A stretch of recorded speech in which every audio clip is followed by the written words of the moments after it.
네, 여러분 안녕하세요. 대한민국 최고의 방송 스픽스, 최고의 프로그램 역전의 용사들 시간이 돌아왔습니다. 네, 제가 며칠 빠졌습니다. 그동안에 어떻게 지내셨는지 우리 역전의 용사들 팬들, 우리 스픽스 팬들 정말 너무너무 보고 싶었다는 말씀 제가 드리고요. 오늘 한번 신나게, 힘차게, 그리고 또 다른 데서는 듣지 못하는 여러 가지 얘기들로 한번 꾸며보도록 하겠습니다. 여러분들이 너무너무 좋아하시는, 함께 하시는 우리 패널분들, 특히 전기한 평론가님 어서 오십시오. 안녕하십니까. 고생하셨어요, 그동안에. 아닙니다. 소변 없으니까 우리 망하는 줄 알았습니다. 아이, 무슨 그런 말도 안 돼. 근데 뭐 굉장히 지금 화사해지고 얼굴도 좋고 어디 좋은 데 놀러 가서 맛있는 음식 먹었나요? 아니에요. 사실은 엄청 고생했는데, 네. 2박 3일 동안 어디 갔다 왔는데, 너무 힘들었어요. 어제 새벽 3시 반, 4시 정도에 자가지고 잠을 사실 못 잤어요. 근데 여러분을 보고 싶어서 제가 일찍 온 거고요. 네, 네. 자, 오늘 김종옥 박사님 어서 오십시오. 안녕하세요. 네. 잘 지내셨죠? 네, 못 지낼 일은 없어서.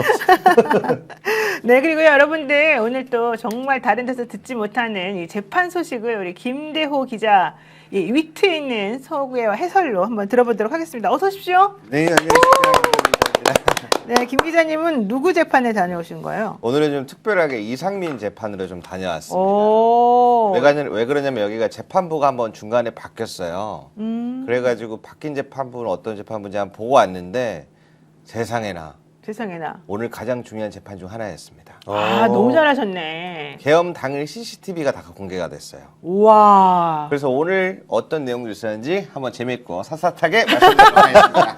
아니 근데 이상민 씨 측에서는 변호인들이 이거 공개하지 말고 우리만 줘라 막 그러지 않았었나요, 그동안에? 그렇죠. 그런데 오늘 특검 측과 양측의 공방 속에서 자세한 내용들의 그 당시의 상황 내막을 알 수 있었습니다. 그 부분 오늘 한번 제가 잘 정리해 보겠습니다. 그래요. 진짜 궁금한데요. 정말 되게 궁금하고 우리 김대호 기자가 방송을 하면 할수록 점점 더 잘해가지고 야 완전히 제2의 정계환이다.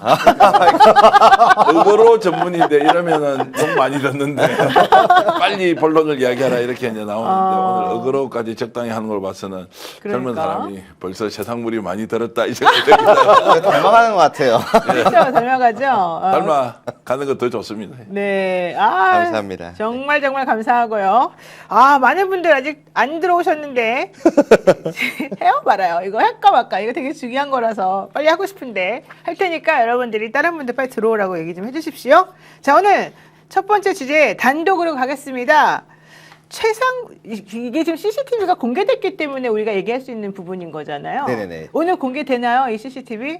아마 방송으로 나오지 않을 겁니다. 예. 그러면 우리끼리 먼저 얘기를 하면서 여러분께 알려드리는 게 중요하겠네요. 알겠습니다.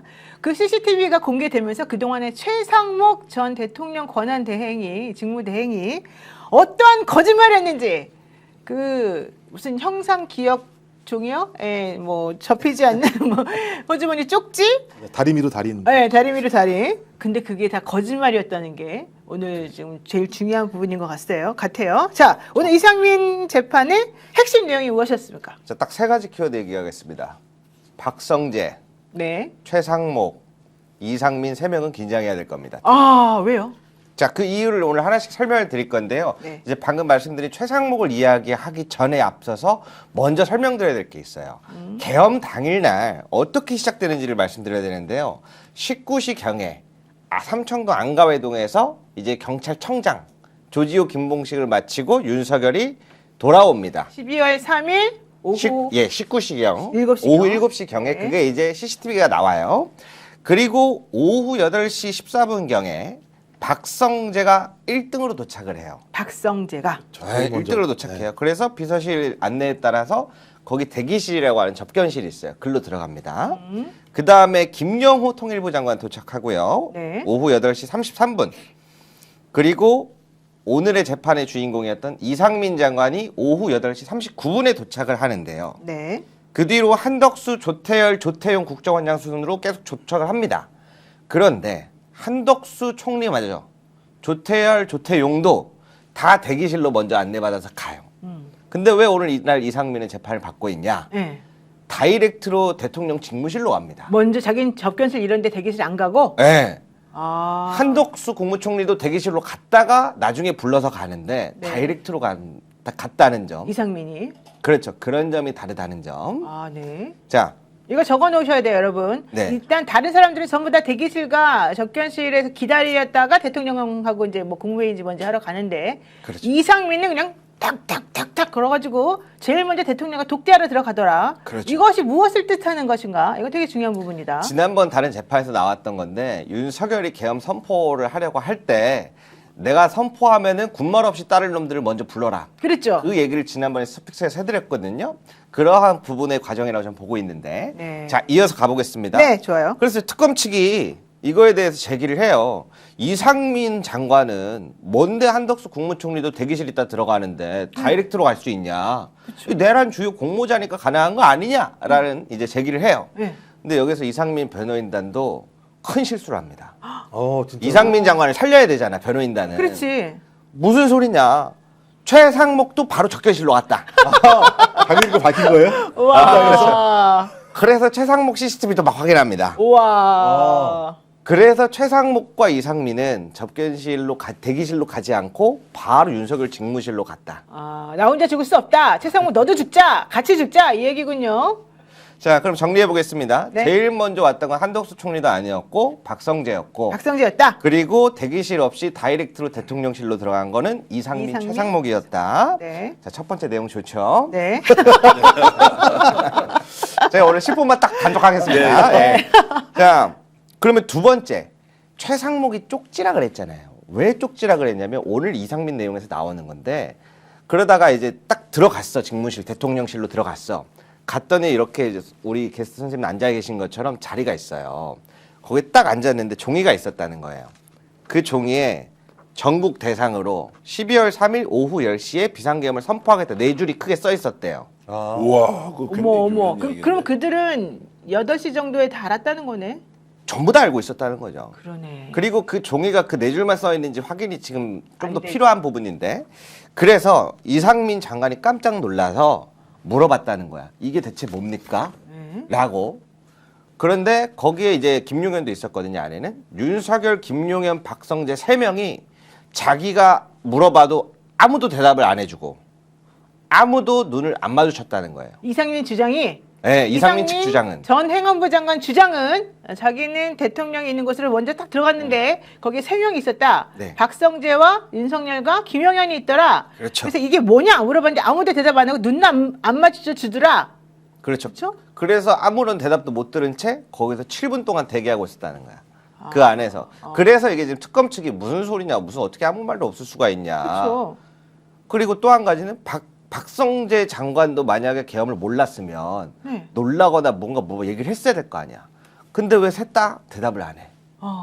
오늘 긴장하라 했습니다. 자, 그래서 그 네 줄 정도여가지고 최상목 씨가 쪽지라고 했던 것 같아요. 네. 근데 이걸 나중에 그 문건을 이제 주머니 넣어서 갖고 나오는 거 다 CCTV 오늘 나왔어요. 네.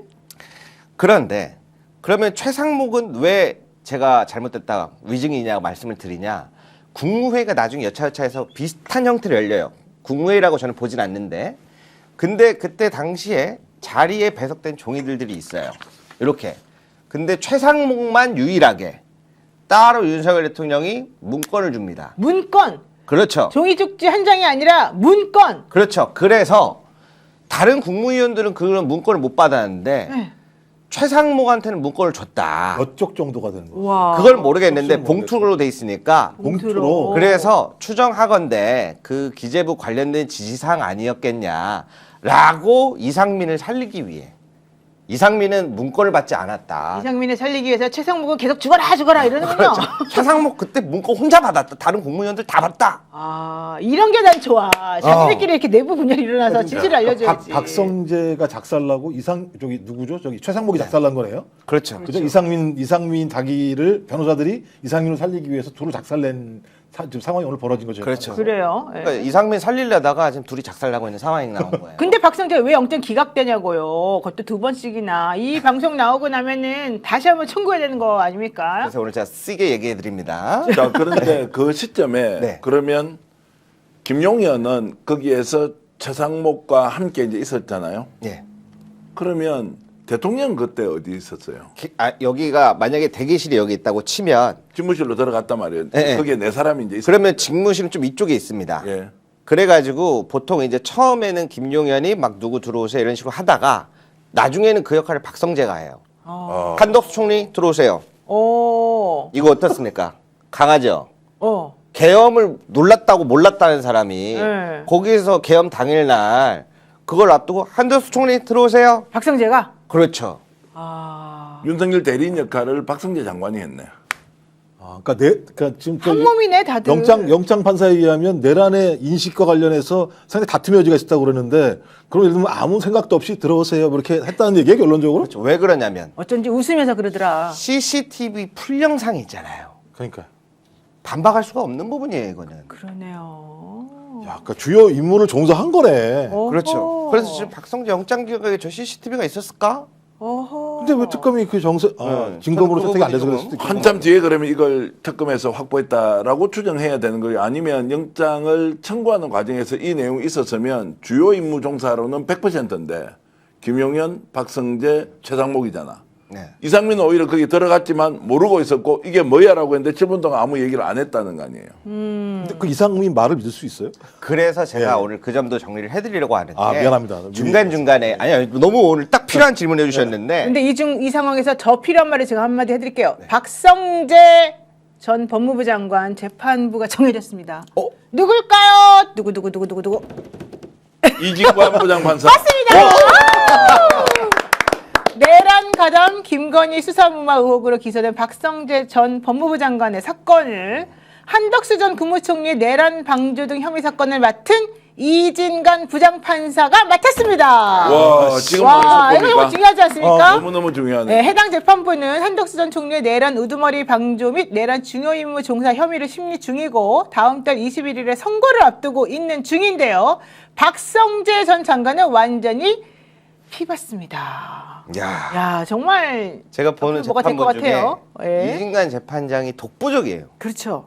진짜 1점부터 100점이라고 하면 가장 높은 점수고 그 밑에는 좀 차이가 많이 나요. 그래서 너무 근데 좋다. 누구나 좀 이진관 부장판사처럼 해야 되는 거 아니에요? 상식적으로 따지고 보면. 그렇죠. 원래 그게 안 되는 것 같아요. 그러니까.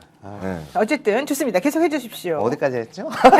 그렇게 해서 실제로 이제 최상목과 김용현 그리고 박성재가 주도했다. 이상민은 구경만 했다라고 이제 주장이 나왔다는 것이고 그 이후에 이제 어떤 일이 그 CCTV 장면에서 연출이 됩니까?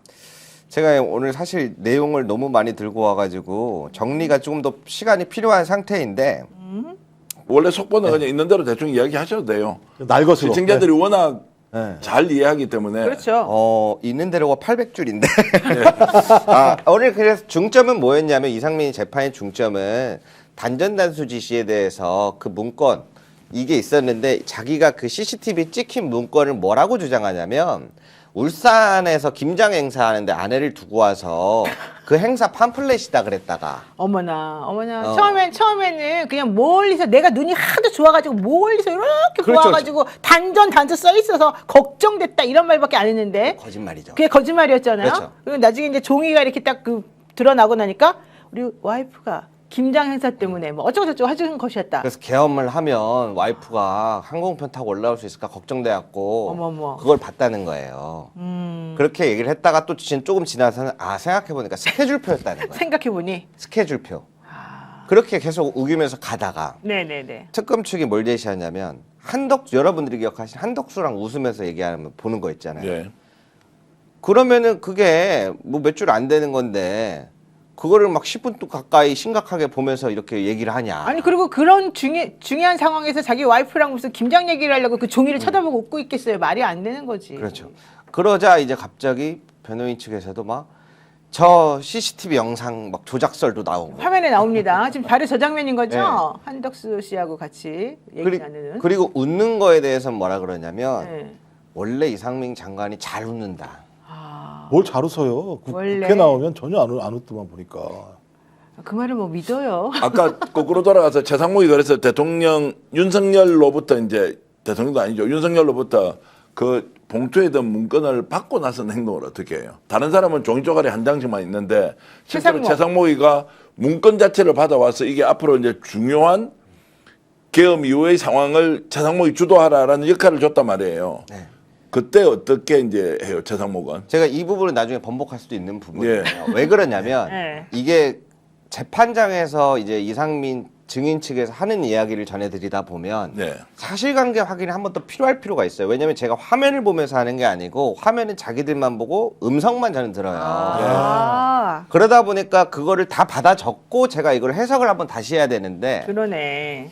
자기들은 그 계엄을 이제 하겠다라는 이야기를 듣고 아 다들 하늘만 쳐다보고 멍 때리고 망연자실했다는 거예요. 그러면 안 된다고 반대했다라고 주장을 해요. 지금까지는 그렇게 해왔지. 네. 그러나. 자, 그러니까 모든 국무위원들이 이건 아니다. 최상목도 전례전례하고 박성재도 하늘만 쳐다보고 다들 한숨이 꺼져라 이렇고 반대했는데 설득이 안 된다. 이렇게 전례전례했다라고 얘기를 해요. 그렇죠. 근데 저는 그거를 고지고대로 다 아직 확인되지 않았기 때문에 믿을 수가 없어서 말씀을 못 드렸던 건데 그렇게 해서 약간 다들 원치 않는 분위기였다라고 진술을 합니다. 네.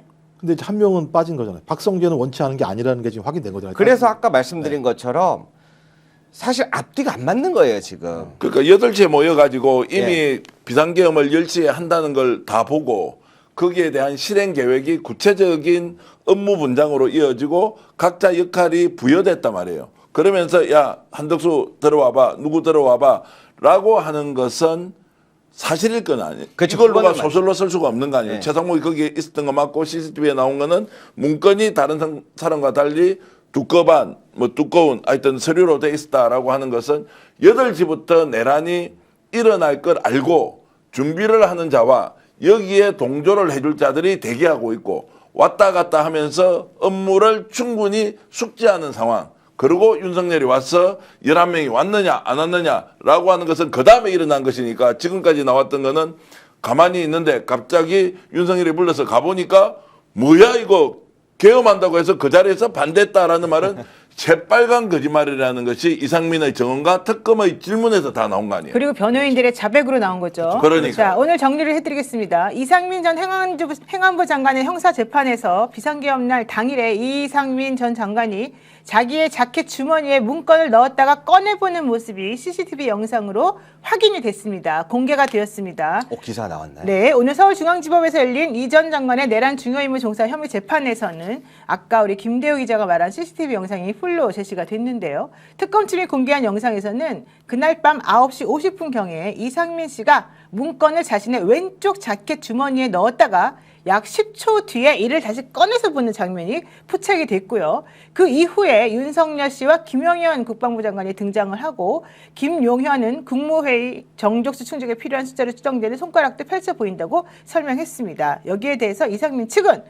갑작스러운 계엄 선포 사실을 들은 이 전 장관이 많은 부분을 기억하지 못한다. 이건 변호사 말입니다. 이렇게 말하면서 당일 아내와 함께 김장 행사를 다녀왔는데 아직 서울로 돌아오지 못한 아내의 스케줄을 보기 위해서 일정표를 꺼내 본 것으로 추정한다라고 설명을 했습니다. 그러니까 재판부에서 무슨 소리냐. 초반에 당신은 이걸 팸플릿이라고 하지 않았냐. 그러다가 프레스 가이드라고 하지 않았냐. 그러다가 다시 행사 일정표라고 말하지 않냐. 도대체 이게 뭐냐. 종이가 하얗기 때문에 내가 보기에 팸플릿은 절대 아니다. 이렇게 재판부가 지적을 했어요. 그렇죠. 그래서 이 부분의 뒷부분이 더 있는데 왜냐면 네. 오늘 기자 2분 들어왔거든요, 저까지. 아이고. 그런데 지금 김대호 기자가 한 이야기를 그대로 받아서 기사를 그러네, 써준 MBC 에서. 언론사가 고맙네. 네. 이거 MBC 기사입니다. 아니 왜냐면 와 이렇게 MBC급으로 지금 김대호 기자가 놀고 있다고. 메인 언론사가 써주면 신빙성이 늘어나잖아요. 아, 대호 저 자식 약간 불안한데. 예. 약간 이러다가도 올라가잖아요. 그렇죠. 그 뒷이야기를 해드리자면 그러면 이 자기가 자꾸 팸플릿이다 스케줄표다 했던 이것들이 한덕수와는 왜 그렇게 의논을 했고 신원식도 왔을 때뭐 이렇게 의논하고 하거든요. 무슨 팸플릿 가지고 의논을 하냐. 여기서 싹 막히니까 변호인단이 갑자기 태세가 바뀌어요. 그 저 영상은 음성이 없기 때문에 이거는 증거 자료로 쓰일 수 없다. 이 영상만으로도 이렇게 하는 거는 추정의 영역이지 확인할 수 없지 않냐라고 네. 이렇게 바꾸기도 하거든요. 왜 제가 이 말씀을 드렸냐면 오늘 이상민 증인 같은 경우에는 본인이 반대한 것만 다 기억해요. 그 외에는 하나도 기억을 못 한다 그래요. 아, 갑자기 막 선택적으로 기억을 자기 맘대로 자, 하는군요. 네, 그런 가운데서 자기도 이제 반대하고 망연자실하고 그랬다 했잖아요. 네. 막 국무위원들이 망연자실해서 하늘만 쳐다보고 한숨만 쉬었다 그랬잖아요. 조태율 외교부 장관에 대한 욕을 하거든요. 변호인단이. 욕을 해, 변호인이? 사실상 욕이죠. 정신 나간 것 같다고 했으니까. 다른 국무위원한테. 그러네. 왜 그러냐면 네. 조태율 외교부 장관은 다른 재판에서 뭐라고 증언했냐면 당신은 윤석열의 예스맨이니까 반대를 안 했겠지라고 화를 냈다는 걸 자기가 들었다고 증언을 한 거예요. 재판에서. 그러면 이상민 씨가 얘기하는 자기들은 반대하고 싶었는데 반대를 못 해가지고 결국에는 망연자실하고 했다는 거랑 완전히 다른 상황인 거죠. 그래서 제가 오늘 내용은 착실하게 적어왔는데 이거에 대한 조금 정리를 한번 해야 되겠다. 그러긴 해야 되겠네. 자, 정리가 안 됩니다. 왜냐하면 이제 정리가 안 각자 돼요? 도생으로 가버렸기 때문에 구체적으로 정언이 그 당시에 CCTV에 육성으로 담겨 있지 않기 때문에 상황만으로 설명하지 않습니까? 그럼 첫 번째는 혼란 전략이다. 혼란을 막 시켜놓고 뭐가 뭔지 모르면 마지막에 재판부가 판단할 때 증거가 불충분할 경우에 선택하는 방식이 있지 않습니까? 야, 이건 지금 판단할 수가 없다. 특검에서 더 입증해봐라고 했을 때 어떻게 이거를 이제 입증을 하느냐. 그래서 혼란 전략일 수도 있다. 두 번째는 이렇게 주장해놓고 나 책임 없는데 왜 이상민이 윤석열과 가장 가까운 거야? 윤석열이 주도했고 그 당시 가보니까 김용현 그리고 누굽니까? 박성재. 박성재 그리고 그렇게 최상목 세 사람이 다 했는데 왜 나를 끼워 넣느냐라고 했을 때 본인에게 상당한 감형 사유가 생길 수 있다는 매우 현실적인 걸 가지고 말 그대로 돈 내고 돈 먹기 판에 나는 아니야라고 이제 일방으로 주장하고 조태일도 공격하고 다 공격해버리는 이런 상황이기 때문에 진위 여부에 대해서 우리 김대우 기자가 너무 집중해서 파헤칠 필요는 없다. 이렇게 주장이 나왔다는 것으로 재판부가 이제 결정을 하겠죠. 좋네요, 좋네요. 그게 이제 중요하다고 봅니다. 그러면 그래서 오늘 헷갈리니까 내용이 많으면 헷갈리니까 잠깐만요. 일단 이 판사님은 누구였어요? 이 판사님 성함이 류경진 판사님이었다. 류경진 판사. 예, 예. 이진건 판사라고 알고 계신 우리 스픽스 여러분들 아닙니다. 오늘 이상민 재판 류경진 재판부 이- 맞습니다. 이상민 전 행안부 장관의 이 재판은 류경진 부장이 맡아서 하고 있는 것이었습니다. 네, 형사 이진건 부장 32부 아니고요. 류경진 재판부고요. 제가 네. 좀 더 이제 봐야 되겠지만은 일단은 시작점은 재판부가 좀 괜찮더라고요. 여간 이건 이제 중요한 게 뭐냐면 하나는 말씀하신 것처럼 대기실에 대기하지 않고 들어간 사람은 누구였느냐? 박성재, 이상민이었다. 이 두 가지 확인된 거잖아요. 그렇죠. 오늘 가서 그러니까 직접적으로 더 이상민, 최상목. 이상민, 최상목. 네. 그리고 박성재 박성재는 제일 먼저 먼저 왔고. 와 있으니까 5명이잖아요. 이상민 씨 들어오세요. 그러니까요. 그다음 본인이 한덕수 씨 들어오세요. 네. 이 역할을 하고 있었다. 그럼 그 5인방이 핵심이라고 하는 부분들이 밝혀지는 거고 또 하나는 그렇죠. 이제 이 최상목 문건 이게 대단히 중요한 건데 왜냐하면 이건 비상입법 기구라고 하는 거잖아요. 비상입법 기구는 국회가 해산이 돼야 전제가 되는 거라면 그 내용 한 장짜리가 있었고 그 외에 또 다른 문서가 있다면 부수된 문서일 가능성이 꽤 있지 않습니까? 자, 그래서 이제 나오는 게 F4 회의했다. 경제적으로 미칠 파장이나 이런 것들이 그 문건에 있을 것이고 이걸 최상목이 직접 전화해서 한국은행 총재를 비롯한 금융 관련된 수장들 모임을 했을 가능성. 그때부터 우리가 문제 지적했지 않습니까? 분명히 무슨 회의를 했다. 자, F4라는 게 있지 않습니까? 경제 주요 인사들 회의. 딱 그건 것 같다고 이상민 변호인 측이 얘기를 해버립니다. 이상민 변호인 측이 아니요, 그 회의- 이야기까지 해요. 왜냐면 네. 다른 국무위원들은 여기 놓여진 종이 한 장 말고는 따로 대통령 측에서 챙겨준 문건이 없어요. 근데 다른 국무위원들이 이제 최상목을 주니까 뭐 나눠주나? 나도 뭘 주나 했는데 최상목만 주고 말아서 다 안다는 거예요. 와. 그 말은 그러면 지금 최상목 그러니까 이상민의 변호인 측에서 이거는 그걸로 경제 관련된 주요 회의를 하라고 준 것이다라고 우리는 추정합니다라고 주장을 합니까? 그렇죠. 그럼 이상민이 바로 최상목을 디스하는 건데. 바로 그거예요. 너 책임이야라고 해버린다는 것도 적진분열, 내부분열, 나만 살면 된다. 실제로 주범은 최상목이다 이런 이야기를 했다는 거죠. 그렇죠. 자, 정리해드리겠습니다. 서울중앙지방법원 류경진 부장판사는 형사합의 32부이고요. 10월 17일 날 이상민 전 행안부 장관의 언론사 단전단수 위증 내란 중요인물 종사 등의 사건에 대한 첫 재판 심리를 열었고요. 오늘 이분에 대해서 잠깐만 말씀을 드리면 1973년생이고요. 결혼하셨고요. 네, 고려대 나오셨습니다. 자, 그런데 이분의 오늘 재판 진행은 일단 우리 김대호 기자가 보기에는 신뢰가 갔다. 요거인 것이고요. 오늘 CCTV가 공개되면서 우리가 그동안 알지 못했던 많은 진실이 드러나고 있는데 그중에 핵심 5인방이 확인이 됐다.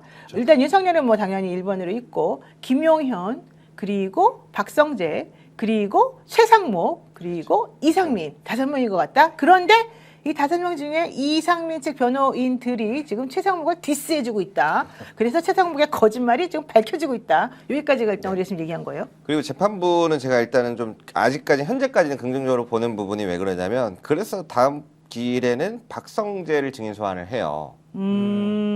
중요한 부분이네. 네, 박성재를 증인 소환하는 재판은 지금 처음 이뤄지는 거거든요. 그렇죠. 근데 갑자기 불출석 사유서가 들어옵니다 재판장. 박성재로부터 네. 그 보니까 정확하지 않은데 지금 거기 재판부에서 얘기했던 건 배우자 수술 어쩌고 때문에 안 된다라는 거야. 부끄러지 진짜. 그래서 구속을 안 시키니까 이런 일이 벌어지네. 네. 그래서 제가 들어보니까 그럼 안 나오면 어떡하죠? 그 다음 주는 한덕수랑 신청을 해놔가지고 이걸 또 바꾸긴 애매한데 그러다가 안 되겠다. 이렇게 해서 안 나오면 안 되니까 제가 다른 날짜에라도 다시 한번 소환을 해보겠다라고 해서 별도 날짜를 예, 지정을 예. 해서 네. 일단은 그래도 나와봐라. 내가 불출석 사유를 기각시키면 나올 수도 있지 않냐. 아하. 기각도 고려해보고 다른 날짜도 고려를 해보겠다. 아. 그 부분에 대해서 좀 신뢰가 갔던 게 다른 재판부 같은 경우에는 이제 정치인이나 고위급 관료들이 나온다 그러면 꼭 불러야 될까요? 굉장히 조심스러워요. 그렇죠, 그렇죠. 근데 여기서 무슨 딱 밀어붙이는 거 보고 일단 첫 번째는 좀 신뢰하고 있는 상황입니다. 그러니까 이제 이런 경우라면 예를 들면 나 증인 못 나가요? 왜 못 나가요? 우리 와이프가 뭐 어쩌고 저쩌고 해 그러면 그 와이프의 사정이 맨날 있는 건 아니니까 와이프 사정 그날에만 있죠? 다른 날 부를게. 그때는 꼭 와라. 이렇게 좀 얘기했다는 거죠? 네. 좋습니다. 이런 게 전반적인 흐름으로 봤을 때 내란 전담 재판부를 지금 만들어서 간다라고 하는 것도 판사들한테 이거 꼼꼼하게 안 챙기면 큰일 날 수 있다라는 위기감이 좀 이렇게 반영된 거 아닌가요? 그렇죠. 정말 그런 효과가 나타나고 나타나고 있다고요. 있습니다. 그래서 제가 안 그래도 요즘에 특검 여러 가지 이야기가 또 많이 나오지 않습니까? 그래서 네. 오늘 특검한테 따로 물어봤어요. 이 부분에 대해서 이렇게 궁금한 것들 몇 가지 있다. 그랬는데 일단은 월요일 날 종합 발표를 할 예정이 있으니까 좀만 기다려 달라고 일단 특검이? 답변을 받았거든요. 누가 물어보세요? 자기가 제가 특검에게. 특검에게 그 재판 끝나고 나오는 검사들한테 물어봤다는 거죠. 종합 발표를 한다는 게 뭐예요? 지금까지 뭐 했던 모든 내용들을 정리해서 국민들한테 설명한다는 기자분이 겁니까? 일단 월요일 날 종합 발표가 있으니까 좀만 기다려 달라. 왜냐면 자주 매번 가잖아요. 네. 지난날에 그 조지호 재판 갔을 때 저 혼자였거든요, 재판장에. 그러니까 김대호 기자가 맨날 가니까 특검들이 아는 거예요. 얼굴을 아는구나. 네, 그래서 김대호 기자에게 되게 친절하게 상황을 좀 설명해 주나 봐요. 질문하는 거. 왜냐면 쇼트 같은 게 수십만 원씩 나오고 이러니까 서비스에 나오고 나면 그래서 그걸 이제 그랬어요. 특검이 이제 김대호 기자를 알아본다 그죠. 특검이 유튜브를 다 본다, 체크한다는 거잖아요. 체크하세요. 부분적으로. 그러니까 맨날 나와서 재판 얘기를 제일 많이 하니까 당연히 그런 거면 너무 좋겠는데 엊그제 그 조지호 재판의 목현태 경비대장 있지 않습니까? 네. 증인이랑 변호사들이 재판을 포기했어요. 왜요? 불출석하면서 다 포기해갖고 다 인정해버리겠다 그냥. 지가 나온 모든 내용에 대해서 그래서 증인들이 나왔는데 직위원 재판부거든요. 이거 아무도 없잖아요 상대편이. 이거 진행해도 될지 안 될지 모르겠다. 큰일 나는 거 아니냐. 그래서 휴정을 해요 잠깐. 확인해보고 오겠다고. 근데 그래서 어떻게 됐냐면 저랑 기자 저 혼자죠 방청석 아무도 기자랑 없지. 특검이랑만 있었겠네 그 자리에. 그렇죠. 그러니까 이제 직위원 재판부랑 데이트했거든요. 말 걸 줄 알았어요. 어떻게 오늘 혼자 오셨네요. 외롭진 않으세요? 자꾸 말 걸까봐 긴장했거든요. 판사님이. 네, 그랬는데 말은 걸지 않았는데 그래서 휴정을 하는 동안에 기동대장들이 증인으로 나왔어요. 당시 국회 정문 앞에 있던 경찰들. 그래서 기동대장들이 이런 경우도 있나요? 물어보더라고요. 제가 제 재판 다 되는데 처음이다. 근데 이 기동대장들이 잔뜩 긴장해서 재판 나와가지고 그렇죠. 혹시 간부들도 이렇게 많이 나오나요? 그래서 제가 이때다 싶어서 많이 나온다. 그러니까 어떻게 하냐고 막 눈들이 땡그레지셨어요. 그래서 두 부류가 있다. 반성 못하고 입 꾹 다물다가 가는 놈. 두 번째 최대한 성의껏 이야기하고 죄송하다고 가는 사람들. 그 두 부류가 있다 그랬거든요. 그리고 한 10분 뒤에 다시 시작됐는데 기동대장이 그날 싹 다 불고 갔습니다. 이거 김대호 기자 덕분이네. 와, 김대호 화이팅입니다, 여러분. 재판정에서 평론을 하시는구나. 그렇게 됐어요. 이거 재판 개입한 거잖아요. 아니죠. 그냥 그런 부류가 있다 했는데 특검 측이 서울청에서 당시에 무전망이 있잖아요. 네. 은어 암구어들 해석에 좀 애먹는 부분이 몇 개 있었는데 그렇죠, 그렇죠. 기동대장들이 그거는요 몇 부대가 와서 아예 못 들어오게 다 막으라는 게 맞습니다 하고 전부 다 풀어주고 설명을 다 해주고 갔군요. 기자들이 정말로 현장 들어가서 보는 게 매우 중요하네요. 어떤 경우에는 상대 측이 한 명도 안 나오는데 특검과 직위원이 있는데 거기에 김대호 혼자 멀뚱멀뚱 앉아 저 있으면 혼자 가운데 덩그러 있어. 다 쳐다볼 거 아니에요. 야 이거 뭐야? 왜 상대가 없어? 근데 이렇게 하는 찰나에 김대호가 스타가 되는구나. 야, 이런 멋지다, 생각이 드네요. 진짜. 제가 근데 몸 상태가 안 좋아서 약간 이렇게 졸음이 오는데 저 혼자만 다 저만 쳐다보니까 내가 잘 써갖고 좋습니다. 자, 좋아요. 한번 얘기를 계속 이어가 보도록 하겠습니다. 예? 오늘 뭔가 되게 신이 나고, 뭔가 좀 제대로 돌아가는 느낌이 좀 나는데, 부장 판사들도 사실은 그동안에 지기현 부장이 요거다 먹는 거 다 압니다.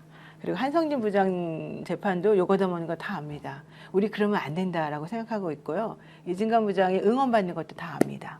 그래서 우리라도 제대로 법원의 신뢰를 유지하기 위해서 좀 제대로 하자 이런 생각들을 가지고 있다라고 하고요. 특히 이 그 법정에서 이 질서를 유지하는 경위들이 있어요. 예. 법정 경위들 그분들이 엄격하게 방청객들 떠들면 못하게도 좀 하고 옛날보다 더 적극적으로 좀 하는 그런 노력을 또 보인다고 합니다. 이 지기현 재판장님 여기 보시나 봅니다. 맞죠? 그러면은 예. 맨날 비판만 했으니까 하나 칭찬해 주세요. 요 근래 조금 방청객 관리가 좀 많이 좋아졌어요. 그렇죠? 네. 예. 그래도 제가 이렇게 끝까지 보는 사람들이 있으니까 마지막까지 잘 좀 부탁드리겠습니다. 제발 좀 부탁드릴게요. 좋아요. 박수 한번 쳐줄게요. 네, 김대호 기자가 직위원 부장 판사에 대해서 조언까지 하는 의지에 갖구나 잘하고 있습니다. 좋아요. 자, 그다음 계속 얘기 이어나가 봅시다. 어쨌든 재판부에서는 이상민 측 주장이 바뀌는 것에 대해서도 좀 지적을 했을 것이고 이상민 측 변호인들도 그 CCTV 보면서 좀 놀랬을 것 같고, 그렇죠? 그래서 이제 어떤 식으로 그다음에 진행이 됐습니까? 오늘 진행은 이제 거기까지가 끝이에요. 거기까지가 끝이에요. 아이고 이런. 더 있는데 예. 이 부분은 제가 좀 정리가 안 된 상태에서 이야기하는 것보다 좀 착실히 정리해서 다음번에 또 추가적으로 하는 근데 거예요. 에피소드로 이제 그렇게 해서 오늘 재판이 끝났을 때 네. 나가는 이상민의 인상은 어땠어요? 또 변호인단의 인상이 표정이 볼 있었을 거 아니에요? 또 직위원도 인상이 있을 거고 열심히 특검에 인사하고 왔는데요. 열심히 특검에게 인사를 하고 갔대요. 이상민 이러면서 그러니까 결국 이제 특검에 있는 그대로 다 밝혔으니까 나의 처분에 대해서는 좀 잘 봐줄 수 있는 거 아니야 이런 느낌이 이제 확 왔다는 거죠. 그 정도까지 될지 모르겠는데 한 가지 볼만한 점은 오늘 윤석열 재판도 동시에 열렸거든요. 윤석열 재판에서 전 국토부 차관 불러다가 국무회의 그래도 요건 30분에서 2시간 정도 했다라고 지금 영상도 공개돼 있어요. 근데 이상민 장관 이 변호인단 측에서는 2분? 2분 정도 2분 했다. 정도밖에 안 했어요? 2분 정도지만 11명 맞추지 않았냐. 완전히 배치되는 주장이거든요. 제가 봤을 때 결국에는 본인들이 살 길을 찾으려다가 다 서로가 서로를 잡아먹는 구도가 될 것 같다. 이렇게 느껴지고요. 여기 나와 있는 이제 그 손가락 4개 같은 경우는 요 다음 상황이 벌어지는 거죠. 김용현이 숫자가 모자르다 손가락 4개를 했다라고 하는 건 4명 정도가 더 와야지 국무회의가 이제 완성되는 거다라는 표현인가요? 이거는? 이 손가락 4개라는 보이네요. 이슈도 있는데 저게 화면에. 예. 여기에 여러 번 있어요, 장면이. 네 명이 저 모자르다. 장면이. 이게 한 번만 있는 게 아니고 4명 더 필요하다가 한 번만 있는 게 아니고 여러 번 있는데 이상민 변호인 측에서는 손가락이 4개가 아니라 요거다 요거. 그게 뭐예요? 5개? 5개다. 5개다. 5개인데 4개처럼 보이는 거다. 이렇게 네. 주장하기도 하거든요. 왜요? 자기들이 확대해서 보니까 약간 이런 거 같대, 화질이. 그 5명이 필요하다. 주장은 할 수 있잖아요. 그래서 근데 이제 저런 장면이 여러 번 나와가지고 그런 것이다라고 이제 얘기를 됐고 왜 그러냐면은 원래 중간에 9시 좀 넘어서 윤석열이 중간에 옷을 입고 나와요. 왠지 아세요? 왜요? 몰라요. 자기들은 10시에 계획을 했는데 국무회의 자꾸 해야 된다니까 다시 돌아간 거야. 저 정벽수 이런 얘기 하고 그러니까 양복 상의를 입고 나왔어요. 의관을 같이 입고 나오는 거죠. 자기가 이제 방송하려고. 네, 점퍼를 입고 나왔는데 다시 하도 뭐라 그러니까 다시 돌아갔다가 나중에 다시 나온 거거든요. 윤석열이. 네, 그래서 원래 국무회의 자체를 안 하려고 했던 게 맞는 것 같아요. 그러니까 국무회의가 필요한지 필요하지 않는지 가보니까 11명이 와야 된다라고 했을 때 일단 이제 사태 파악을 하기 위해서 점퍼 차림으로 나왔던 것이고 해야 된다고 하니까 야 그러면 10시에 바로 못 하겠네. 네. 그러면서 10시 28분에 결국 이제 발표를 하잖아요. 최초에는 비상계엄을 10시에 발표한다라고 해서 모 방송사에는 준비까지 다 했다. 또 누가 그걸 보도하고 나니까 모 방송사에 또 문제 제기를 해서 법정으로 가서 시시비비를 가리고 있는데 어찌됐든 30분 정도 미뤄졌을 때 그 이전 상황은 국무회의를 안 하려고 했는데 결국 할 수밖에 없었던 상황도 오늘 CCTV에서 이제 우리가 추론해 볼 수 있는 대목이다 이렇게 봅니다. 네. 아유, 이렇게 김대호 기자님이 이렇게 정말 친절하고 정확하게 재판 상황을 설명을 해주니까 송은희님께서 송은희 D40님이겠죠?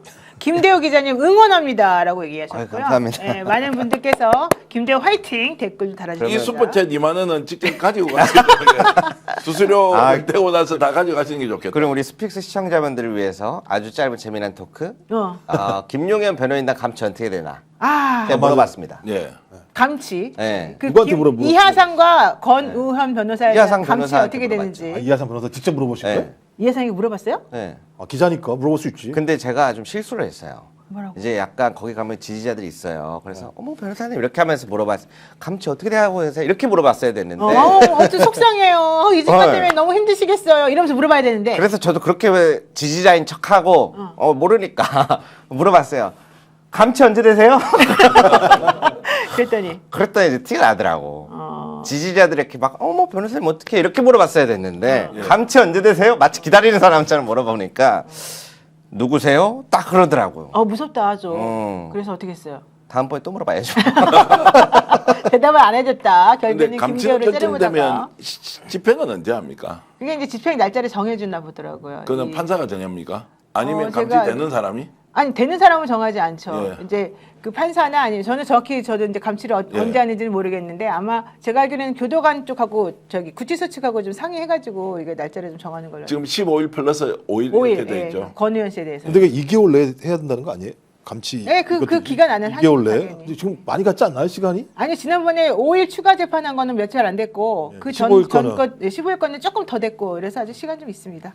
걱정 안 하셔도 되고요.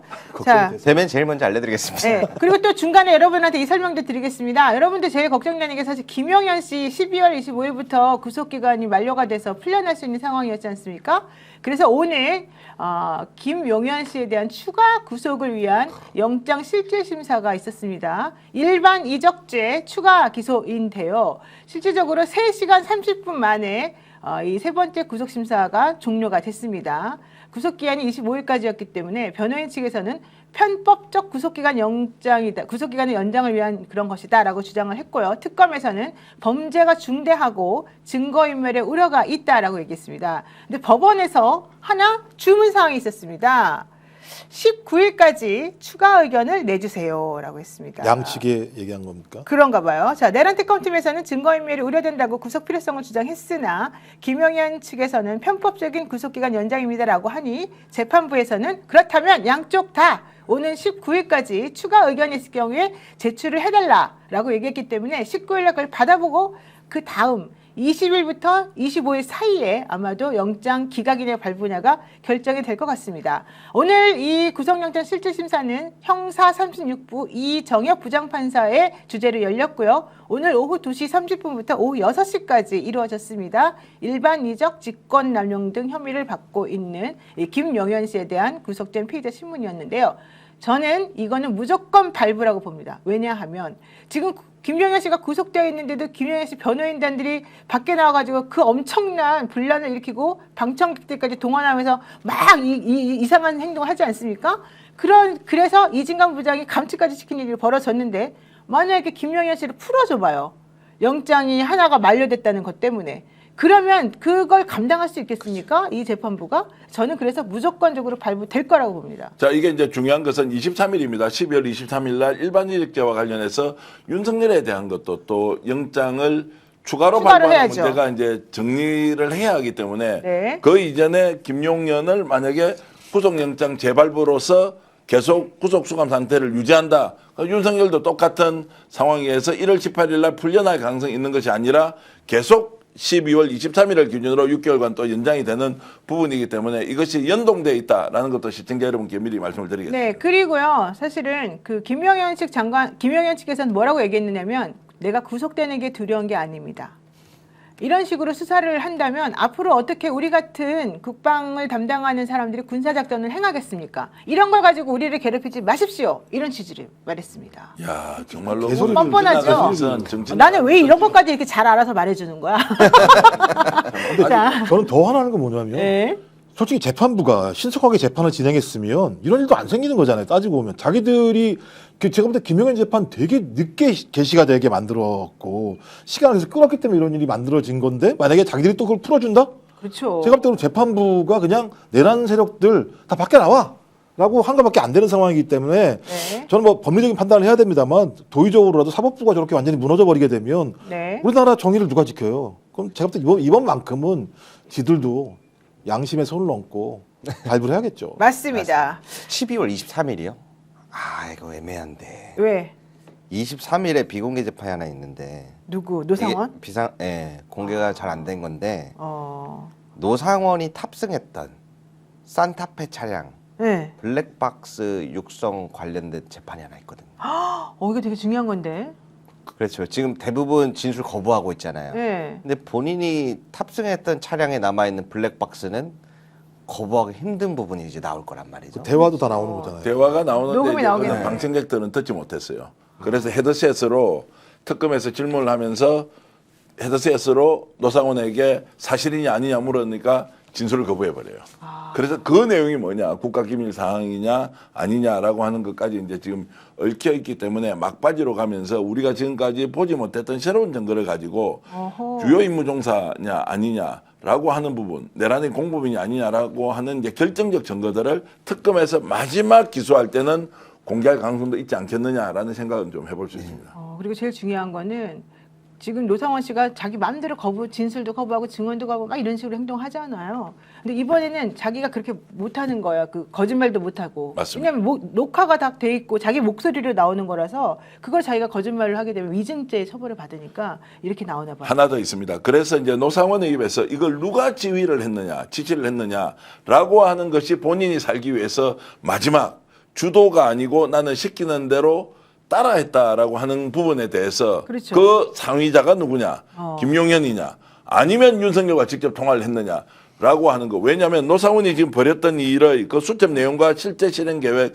어제 박선원 의원도 폭로를 했지만 그 약물, 약물. 고문 뭐 이런 거는 정말로 사이코패스 수준에서 할 수 있는 일을 기획을 했는데 이거 그러면 누가 지시를 한 거냐 당신에게. 그렇죠. 이게 중요해요. 그리고 그 문건이 국방부 내부에 문건으로 나왔단 말이에요. 네. 지휘자가 누구냐라고 하는 것은 국민 살해 계획을 세웠던 거 아니에요. 그렇죠. 국민을 살아야 하고 국민에게 약물 대량 학살을 하려고 지금 고문 계획을 세웠던 것을 지휘자를 밝히는 게 얼마나 중요해요. 근데 노상은 이걸 안 밝혀버리잖아요. 본인이 다 덮어써야 하는데 실제로 본인이 주도했으면 덮어쓰는 것이 당연히 법적 단죄의 기준이 돼야 되겠지만 이걸 지휘한 사람이 김용현이거나 아니면 윤석열이거나 누군가가 있지 않겠느냐라고 하는 부분이 노상원 재판에서 가장 중요한 마지막에 폭로의 내용이 될 것이라고 저는 봅니다. 어제 제가 그 노상원 증인 때 들어가 있었는데 네. 제가 이제 그 말씀하신 부분들도 커가지고 중요한데 눈에 띄었던 거는 노상원 쪽에서 특검이 확보한 자료 중에 서울시장 선거 전략, 부산 이런 것들이 몇 개 나왔단 말이에요. 시장 선거 전략을 자기네가 네. 이렇게 짜고 근데 수첩에 나왔다는 거죠, 이게? 수천 말고도 문건이 여러 개 있어요. 또 다른 집, 문건들이. 예, 서천 주거지 쪽에 뭐 그쪽에서 뭐 압수된 것도 여러 가지가 있는데 네. 그래서 제가 보기에는 계엄뿐만 아니라 계엄이 성공한 이후에 네. 선거 전략까지 저는 지금 노상원이 짰고 그 일부가 지금 오늘날에도 실현되고 있는 게 아닐까? 아니 수첩에 보면 저희가 나와요. 뭐 예를 들면 3연임 이런 얘기 나오고 다 하거든요. 그러니까 지금 비상입법기구 만든 이후에도 정권을 어떻게 잡을 것인가라는 부분들이 쭉 나오기 때문에 근데 이제 제일 이제 핵심이 뭐냐면 아니 그 수첩 내용을 보면 자기가 알 거 아니에요. 우리가 글을 자기가 못 써더라도 자기가 쓴 글은 알잖아요. 근데 그걸 왜 책상에다 올려놨을까?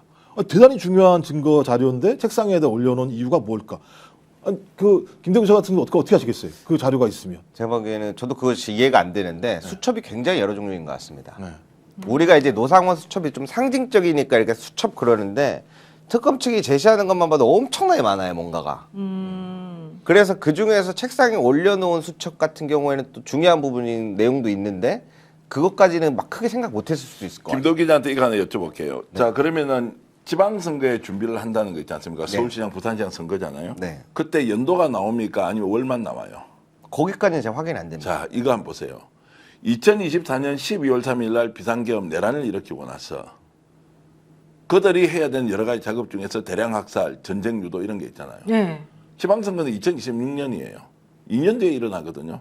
근데 얘들이 왜 지방선거라는 것을 구체적으로 계획을 했을까? 내란을 일으키고 나서 아예 거기에 관련자들을 다 빼내고 여기에 선거를 다시 보궐선거를 하자거나. 맞습니다. 여기 내년 4월쯤에 서울시장 선거 전략 이렇게 하는 게 유리하다. 그래 보세요. 2030 초기에 완전히 초토화를 시키고 지방정부를 누가 장악할 것이냐에 대한 것도 방송에서 처음 말씀드리지만 저는 이해가 안 되는 게 2026년도에 지방선거인데 어떻게 내란 이후에 그 다음에 지방선거를 준비하느냐는 거예요. 그러네요. 2024년 12월 3일을 기준으로 해서 비상계엄을 선포를 하는데 네. 2026년 6월에 있을 선거 전략이 그 안에 들어있다는 거잖아요. 자 그렇게 이제 왜? 다시 생각해 보세요. 네. 오세훈은 걸림돌이에요, 아니면은 디딤돌이에요. 부산시장이 박형준은 걸림돌이에요, 디딤돌이에요. 디딤돌이겠죠. 아니요. 그 당시에는 자신의 이런 것에 반대하는 오세훈 지금 뭐 윤석열 반대하고 다 오세훈은 반대하잖아요. 반대고, 예. 본인의 눈에 아예 차지 않는 사람들은 다 쫓아내버리고 빼버리고 선거 다시 해. 서울시장, 부산시장 이렇게도 했을 수 있다. 어제 제가 이제 이 내용을 김대우 기자하고 인터뷰를 하면서 야 이것들이 미쳤지만 정신 나간 놈이라 하더라도 어떻게 지방선거 준비하는 거를 내년에 했을까? 이게 지금 노상원이 지머리에서 나올 수 있는 거예요. 정치 일정과 관련된 중요한 내용들을 이렇게 했다. 그래서 더욱더 적극적으로 이들이 어떤 계획을 수립했는지는 하나하나 파헤쳐 보면 살인마들이 국민을 대량 학살하고 그 뒤에 전국을 어떻게 장악해 나갈 것인지에 대한 계획까지도 세웠을 가능성이 높다. 와, 이 진짜 말씀이 그러네. 되게 중요한 말이네. 신빙성이 있는 게 뭐냐면 노상훈 수첩에 저희가 나오잖아요. 수거 당일, 그러니까 12월 3일 여의도 30여 명, 그다음에 뭐 예를 들어 언론인들 뭐한 100여 명 해놓은 다음에 D+10부터 D+30부터 60 해가지고 지역을 싹 뒤지는 수거 작업이 또 2차로 벌어지게 돼요. 그러면 그 2차 지방에서 수거하는 작업은 말씀하신 것처럼 마음에 안 드는 놈들 다 뽑아내. 그러네. 뭐 부산시장이고 누구 시장에 다 뽑아내서 잡아놓고 자백하고 고문해가지고 죄가 있다고 나오면 너는 뭐 집어넣어 놓고 합법적인 선거를 통해서 그다음에 선생님 완전 것처럼. 계속 유지할 수 공포 있다. 통치니까 오히려 공포 통치하에서 선거를 통해서 합법적으로 당선이 되면 정당성이 있다고 또 얘기할 거 아니에요. 그러네. 그러니까 이제 겁이 나서 도망갈 수도 있잖아요. 그렇죠. 야 이거 상태 도저히 안 되겠다. 윤석열이 포갑이고 계속 사형 그리고 뭔가 수거 작전 그리고 군사 관련된 걸로 이제 이렇게 군사 재판을 속행하면 완전히 이제 국가가 공포의 동안으로 빠져들 거 아니에요. 그러네요. 그럼 서울시장 그만뒀어? 야 선거해? 부산 그만뒀네? 선거해? 뭐 이런 식으로 가는 계획까지 세웠을 수 있다. 그래서 이게 뭐 장난으로 한번 해보다가 경고형으로 끝났다라고 하는 말도 안 되는 것은 거짓말이다. 새빨간 거짓말이다. 그리고 국무위원들이 했던 오늘 행태 이야기 있잖아요. 8시부터 모여가지고 작당 모의해놓고 아무것도 몰랐는데 윤석열이 갑자기 불러서 가보니까 비상계엄 한다라는 것이 얼마나 거짓된 이야기인지 정말로 특검 과정에서 못 밝힌다면 그 이후에 종합특검이든 아니면 수사기관에서 이 문제는 밝혀내야 한다. 그래야 친일파청산하듯이 이 문제가 정리된다는 말씀을 한 번 더 강조드리겠습니다. 와, 진짜 중요하네. 와, 진짜 무섭네요. 좋아요. 자, 이제 부산시장 선거 얘기까지 나왔으니까 이 얘기도 한번 해보겠습니다. 통일교회 본부장 이제 윤영호 씨가 갑자기 민주당 의원들 내지는 현직 장관 뭐 등등등을 지금 공격하고 나섰는데요. 갑자기 또 윤영호 씨 말이 막 계속해서 뒤집어지고 바뀌고 있습니다. 그리고 이제는 권성동 재판의 증인들이 나와서까지 내가 언제 권성동한테 돈 줬다 그랬냐? 행간에 다른 컨텍스트가 있는데 그걸 니네가 잘 모르는 거지. 나 그렇게 직접 말하지도 않았어. 이렇게 또 막 거짓말을 하고 있습니다. 이거 어떻게 봐야 됩니까? 정기환 대표님. 윤영호가 거짓말을 하는 것은 본인이 지금 이 상태에서 계속 진술을 유지할 경우에 윤영호는 어떤 목적으로 이 진술을 했지? 본인이 빼돌렸다고 의혹을 받고 있는 부인 이신혜 재정국장과 함께 네. 수백억에서 최대 1,000억이 될 수 있다는 횡령사실. 이것은 한학자가 이미 고발을 해놓았던 사건이거든요. 이게 지금 다 들통나면 끝장난다. 어제까지 어떤 태도였느냐. 나는 투쟁을 하고 있다. 한학자를 위해서 모든 것을 바쳤는데 내 인생을 걸었는데 지금 이렇게 가는 것을 투쟁이라는 방식으로 진실을 규명하겠다. 그리고 여야 안 가리고 돈 다 뿌렸다라고 한 진술이 없어져 버렸습니다. 자, 그러면 본인에게 이제 저는 수사를 계속 해야 한다고 저는 주장을 하는 쪽인데 윤영호가 왜 이렇게 했느냐. 자기 빼돌린 돈을 지키기 위해서 일 것이라고 저는 추론합니다.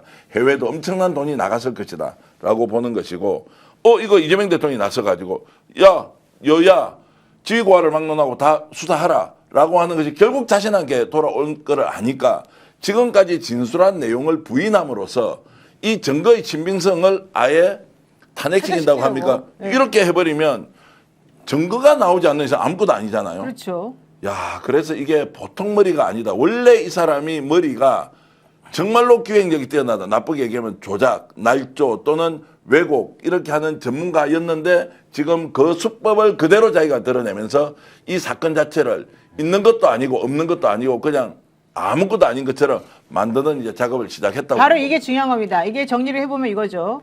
원래 정치자금법 위반이든 뇌물죄든 간에 준 사람은 있고 받은 사람은 없습니다. 항상. 왜냐면 준 사람은 내가 줬다고 얘기를 하는데 받은 사람들은 네가 언제 줬냐 나는 안 받았어. 이게 이제 일반적인 패턴이죠. 그래서 제일 중요한 게 줬다고 말하는 사람의 진술의 신빙성입니다.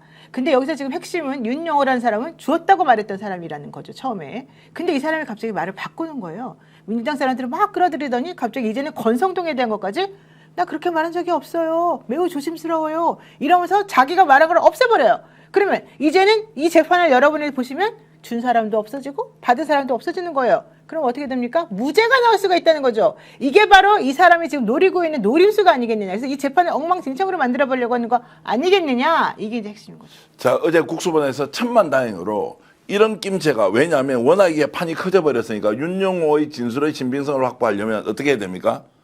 기다려서 소환해서는 안 된다. 그래서 제가 취재를 해보니까 국수본에서 바로 어제 오후에 윤영호를 면담하러 서울구치소에 간 거예요.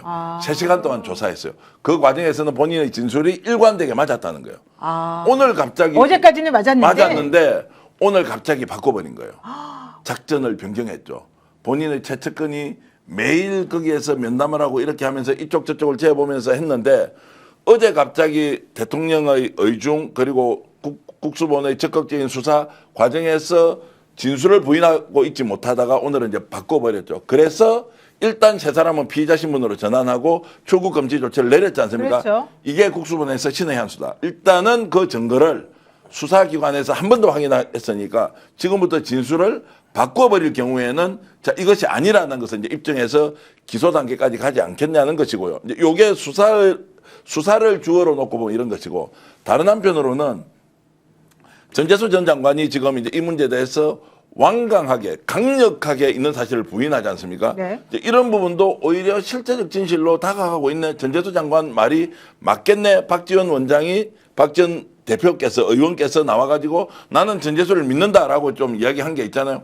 그러면 그런 쪽으로도 갈 수가 있겠는데라고 하는 일종의 지금 이제 전재수 동정론도 실제로 있지 않습니까? 이제 이런 것들이 또 실현될 수도 있겠다라는 것에서 이제 매우 조심스럽게 봐야 되는데 어쨌든 중요한 것은 윤영호가 지금 가지고 놀고 있다. 그러면 자 전재수 장관 쪽에서는 윤영호를 저렇게 내버려 둡니까? 자기 아무것도 아닌 거 아무 일도 없었는데 왜 저렇게 해서 장관직까지 던지도록 했던 거 아니에요. 거기에 대해서 이 사람을 무고죄로 고소하거나 이런 건 또 없어. 그럼 이게 도대체 뭐냐라고 하는 지점에서 일단 대혼란의 상황으로 지금 치닫고 있는 것이다 이렇게 볼 수 있을 겁니다. 일단 제가 볼 때 8월 달에 진술했다라는 거잖아요. 그러니까 제가 볼 때 8월 달에 왜 이 진술을 했을까? 제 생각엔 특검에게 자기가 딜을 하는 방식으로 저는 진술했을 거라고 생각하는 거예요. 그 당시에. 네. 이게 예를 들면 권성동 이쪽만 있는 거 아니야. 이쪽도 있어. 특검 같은 경우 이 사건에 대해서는 굉장히 고민스러운 대목이 있을 거잖아요.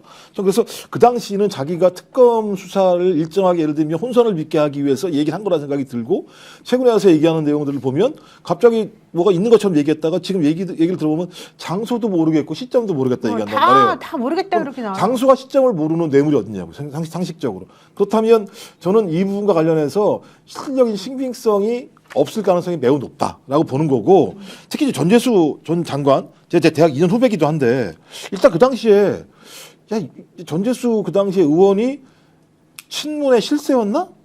그건 아닌 그렇게 것 보기 같은데. 어려워요. 그렇게 네. 보기 어려워요. 네. 그다음에 또 본인이 계속 자기가 공식적으로 하늘 해저 터널에 대해서 반대하는 입장을 가졌단 말이에요. 근데 반대하고 있는 사람한테 가서 이렇게 돈을 막 주면서까지 로비를 한다? 그걸 덥석 받는다? 그건 불가능할 뿐만 아니라 그래도 전재수 그 전 장관이 정치 짜방은 꽤 오래됐단 말이에요. 수천만 원을 받아? 덥석? 그것도 통일교 사람들한테?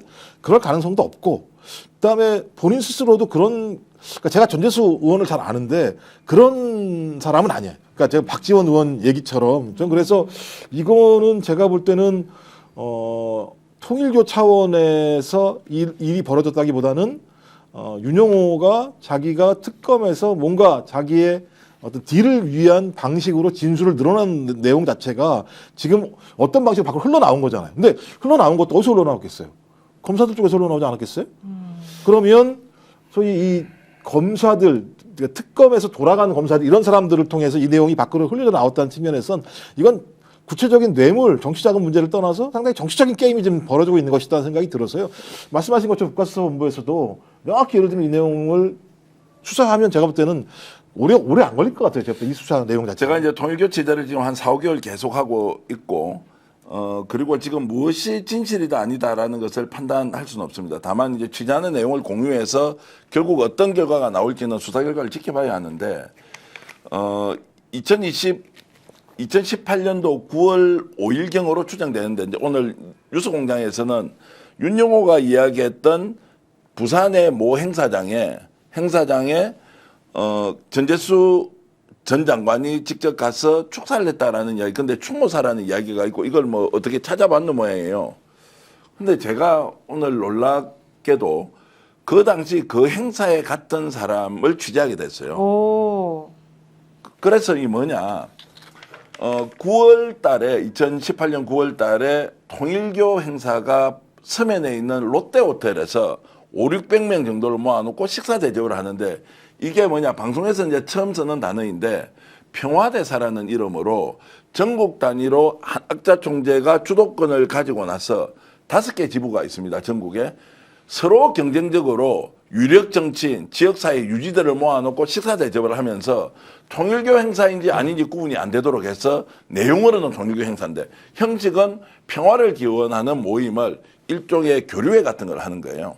그 자리가 롯데호텔에서 있었고 중식당에서 5,600명이 모였는데 거기에 전재수 당시 국회의원이 왔다는 거예요. 어허. 그래서 이 사람이 전재수 장관이 국회의원이 여기 왜 왔지?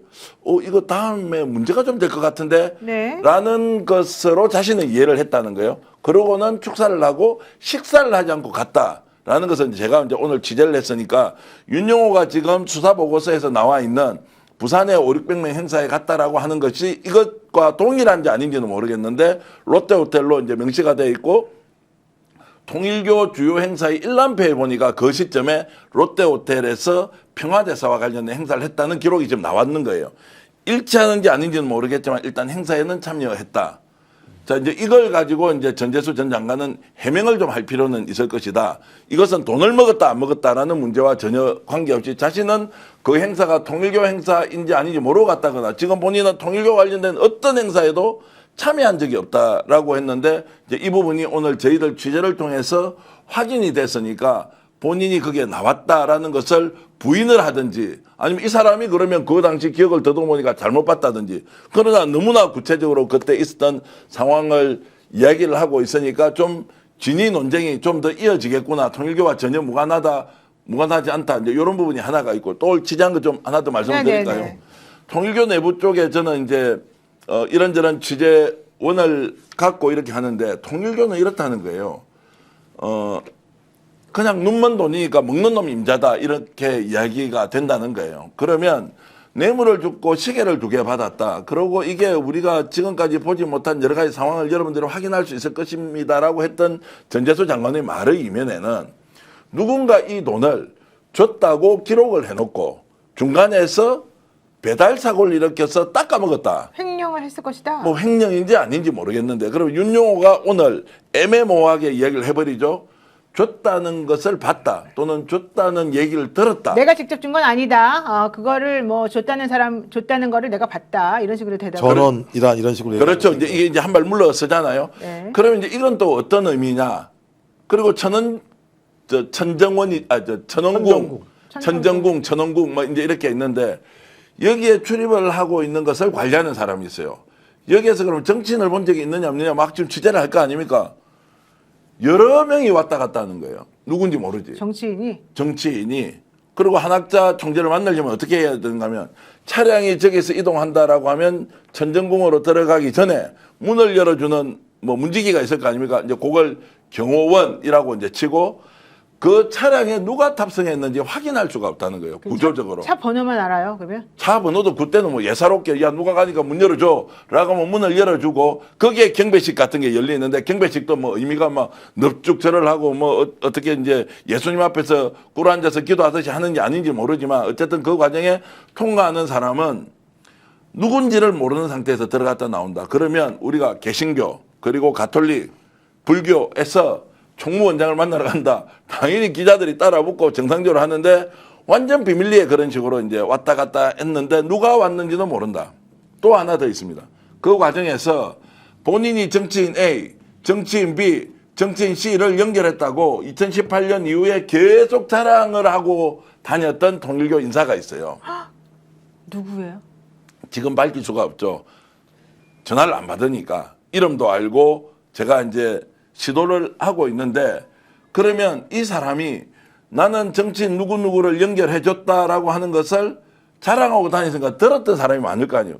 들었던 사람은 많은데 이게 전원의 전원으로 이루어져 있는 거예요. 그러니까 이게 지금 취재의 신빙성이 좀 떨어지지 않습니까? 그러나 정황적으로 봐서는 정치인들이 결국 천정궁으로 많이 갔을 것이다. 그리고 거기에서 어떤 일이 있었는지는 알 수는 없다. 이제 요까지는 우리가 일단 추론의 영역이지만 취재 내용을 좀 공유할 수 있을 것 같고요. 그러면 왜 2018년도 이후에 통일교에서 이렇게 많은 정치인들을 대거 접촉을 하려고 했느냐라고 하는 것은 결국 혈통성계가 원리지 않습니까? 교리로 되어 있는 통일교에서 자식한테 문선명 총재의 뭔가 성계구도가 정해지지 않고 갑자기 독생녀라고 하는 한학자 쪽으로 집중이 되지 않습니까? 이걸 논리적으로 만든 사람이 누구냐? 바로 윤영호라는 거죠. 윤영호가 실권을 가지게 됐던 시점이 2018년도 4월이에요. 세계본부장이 되거든요. 네. 그때부터 전국에 있는 5개 지부 있지 않습니까? 여기에 경쟁을 시켰다고 합니다. 통일교가 이렇게 교체가 있다는 것을 당신들이 지역에 있는 주요 네트워크를 만들어서 이걸 많이 가져올수록 가점을 준다. 그러면서 이 사람이 실권을 가지면서 1년에 수천억의 헌금들이 들어오는 것, 특히 일본 자금을 비롯해서 집행권을 1년에 1,500억에서 2,000억 원을 윤영호가 집행을 한단 말이죠. 윤영호나 윤영호 부인이 이 내용을 다 알고 있을 거예요. 이 방송을 보고 있을 거니까 이신의 재정국장도. 그러면 전국에 있는 통일교 지부망을 통해서 정치인들과 연결고리를 만들고 자신의 세력을 키울 때 가장 필요했던 것이 바로 정치인이었고 지역 유력 인사인데 과연 그 사람 중에서 한학자를 직접 아련할 수 있는 기회를 준 사람들은 몇 명이 안 될 것이다. 라는 그런 이제 배경들이 작용을 하면서 2018년도부터 집중적으로 소개를 하게 되었다. 하나만 더 말씀드리면 다른 오해를 가지고 드리는 건 아니고요. 2018년도 6월 2일 날 지방선거가 있지 않습니까? 그러네요. 부산시장이 누가 되느냐? 오거돈 시장이 돼요. 오거돈. 그렇죠. 오거돈이 되지 않습니까? 그때 선대위원장을 누가 했느냐? 전재수 의원이 선대위원장이었어요. 부산시장 선거를 진두지휘할 때, 자, 그러면 상임위 소속은 문체위였어요. 그러니까 국토부하고 해저선은 관계가 없지 않습니까? 국토부 쪽이니까. 부산시장 선대위원장을 전재수 의원이 맡았다. 이제 라는 것이어서 여러 가지가 복잡하게 얽혀 있는데 저는 누구든지 이 사안에 대해서 여당과 편견을 가지고 접근하면 되지 않는다. 제일 중요한 것은 사실에 대한 확인이 필요한데 수사기관에서 지금 해야 할 일은 너무나 크고 중대하다. 만약 이걸 민주당 차원에서 이재명 정부 차원에서 잘못 관리를 하게 되면 윤영호가 지금 부르는 대로 세상이 뒤집어지게 돼 있다고요. 이 나쁜 자가 이 사람 입만 보고 어떻게 대한민국 정치가 왔다 갔다 해야 됩니까?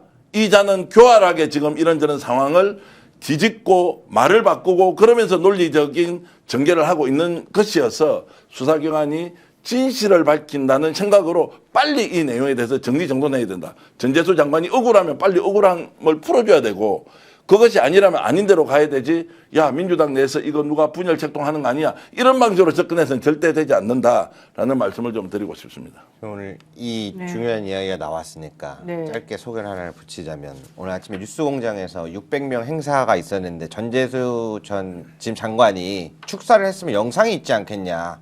그래서 그 영상이 있을 것이다. 만약에 했다면. 그런데 이제 제가 보는 거는 축사를 했다 해도 아까 평화대사 이야기한 것처럼 통일경사가 아닌 것처럼 했을 가능성이 굉장히 높아서 저는 그 자체가 문제되지 않는다고 봅니다. 이유가 뭐냐면 지금 채팅창에 올라오는데 21년 11월 29일 날 세계일보 부회장으로부터 윤영호. 윤영호가 권성동을 소개받아요. 그럼 권성동을 소개받아서 뭘 했냐? 자기네들이 정치적으로 정책적으로 지원을 받고 싶다. 그래서 통일교표 신도들을 쫙 모아다가 우리가 뭐 이런 것도 할 수 있다. 그래서 권성동과 만나서 계획을 짭니다. 아까 말씀드렸던 한반도 평화 서밋이란 걸 22년 2월 13일에 열어요. 이름만 봤을 때 통일교 행사인지 모르잖아요. 그렇죠. 여기에 미국 전 부통령 마이크가 여기에 오는 거예요. 그래서 나경원 의원도 신나가지고 펜스도 온다 그러니까 부통령 오는 큰 행사잖아요. 자기가 일정 조율하고 싶다는 게 이 행사예요. 그러면 그 부통령도 그럼 쪼개기 후원으로 지금 기소돼야 되잖아요. 말이 안 되잖아요. 참여했다는 것만으로 그럴 수는 없고 대가성은 나중에 따로 봐야 되는 거고 여기서 당시 민주당 대선 후보인 이재명 후보와 윤석열 후보를 불러놓고 미국의 부통령이 둘 중에 윤석열을 지지하는 모습을 연출시켜서 대선을 도우려고 계획을 했어요. 근데 이재명 후보 측에서 안 왔습니다. 나중에 따로 위성락 실장을 따로 만났지 그 자리에 안 와서 계획이 이루어지지 않아요. 그래서 그 어떻게 했냐? 아 이거 계획대로 안 됐는데요. 그래서 3월 2일 날 전국 각 지부장 간부들을 모아요. 100명 이상. 윤석열 우리 지지하자. 라고 하고 그 다음부터 국민의힘의 뜻을 밝힌 다음에 쪼개기 후원이 들어가거든요. 네. 그리고 윤석열이 당선이 돼요. 그 다음에 윤영호가 권성동이 안내해줘서 윤석열과 윤영호가 1시간 이상 독대한 게 다 나왔습니다. 그래서 권성동은 중간다리 역할 잘했으니까 현금 받아서 1억 받았고 구속됐죠. 그리고 난 다음에 건진법사라는 사람이 김건희와 친하다 그래서 통해서 샤넬백을 준 거예요. 네. 왜 줬냐? 이미 한칸 무정 다리 사업이 23년도 예산이 ODA 캄보디아 2억 원이 반영이 돼요. 네. 근데 24년도에 50억이 되고 이게 500억이 넘어갑니다. 그리고 아프리카 정상회담에서 윤석열이 갑자기 100억 달러까지 자기가 투자하겠다 그래요. 왜 그러냐? 대선 도와줬잖아요. 자기네들 정책적으로 지원해달라고 했던 게 UN 사무국 설치해달라. 네. 이 행사 후원해달라. 근데 이거를 직접적으로 정부가 돈을 주면 이상하잖아요. 그래서 이렇게 ODA로 돌려서 하자라고 했는데 그게 1,100억 달러까지 확장이 됩니다. 그래서 샤넬백은 아무것도 아니에요. 그렇죠. 자, 그러면서 이게 사실은 이 사람들이 이 후원 자체도 문제가 딱 하나 있어요. 윤석열을 돕기로 한 시점이에요. 이미 밝혔어. 네. 근데 그 상황에서 민주당을 후원한다고요? 저는 이게 일단 첫 번째 이상하다. 그럼 두 번째, 팩트를 근거로 한번 얘기를 해보자. 3월 2일부터 쭉 후원을 민주당 국민의힘 쪽에다 하는데 15개 지구 17개 시도당이 나와 있어요. 그래서 서울에 주땡땡, 신땡땡, 김땡땡, 진땡땡 500만 원 이상씩 해갖고 몇 억을 쫙 보내요. 그러면 오늘날 통일교가 민주당을 쪼개기 후원을 했다고 얘기를 할 거면 어디 은행으로 누구한테 얼마를 어떻게 보냈는지가 나와야 한다. 왜? 저는 지금 밝히잖아요. 1지구 주땡땡 신땡땡 김땡땡 500만 원 1000만 원씩 총 2억 1000만 원 우리은행 그리고 농협은행 이 계좌들을 통해서 1912로 시작하는 계좌를 통해서 보내지 않았냐. 그러면은 그 기사를 쓸 거면 민주당은 어떤 계좌로 얼마를 누가 받았는지를 밝혀야 보도가 팩트가 성립이 되는데 그거 없이 민주당에도 이름이 거론된다라고 나온다는 게 전 말이 안 된다. 아하. 왜냐면 이건 2022년도 이미 한번 수사가 됐던 자료들인데 그래요. 그러면 이미 이것도 같이 나왔어야 됐다는 거죠. 그래서 그래서 저는 이 보도 자체가 요즘에 너무 추측성 보도가 많다. 팩트로 우리 승부를 보자라는 이야기를 꼭 하고 매우 동의합니다. 네. 그리고요. 지금 그래서 지금 그 이 전체적인 상황과 관련해서 이걸 기획하고 사실은 이 사건을 시발점으로 볼 수 있게 만든 핵심 인물이 윤정로가 아니겠느냐라는 질문이 들었습니다. 마드로님, 내가 들은 게 있어요. 누구요? 윤정로. 누구시죠? 세계일보. 아, 세계일보 부회장. 그분은 이제 한학자 최측근이기도 하고요. 여러 가지를 들어서 언론사에서 기자들 관리하는 정도. 그러니까 통일교 내부 구조를 보면 세계일보에서 여기에서 이렇다 저렇다 할 수 있는 위치는 아닌 거고요. 그 내부의 중요한 의사결정 구조에는 2018년도부터는 윤영호를 통해서 한학자 총재가 모든 것을 결정을 하고 그 사이에 정원주라고 지금 비서실장이 있지 않습니까? 이제 이 사람은 그때는 두각을 나타내지 못하고 어느 시점부터 횡령이 너무 심하고 정권을 가지고 있다고 하면서 한학자가 윤영호를 내치지 않습니까?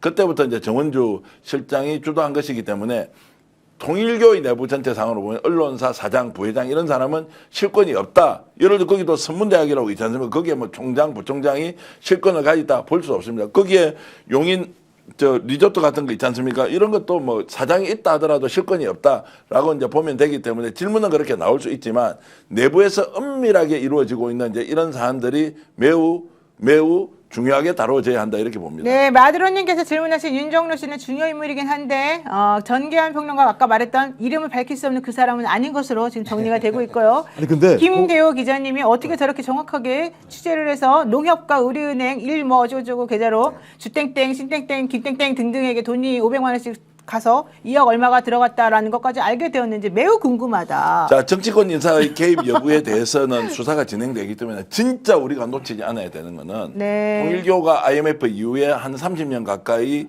효정 글로벌 통일재단이라고 네. 하는 실제로 통일교를 지배하고 있는 자산, 현금 자산이 한 1조 정도 있는 자본금만 그렇거든요.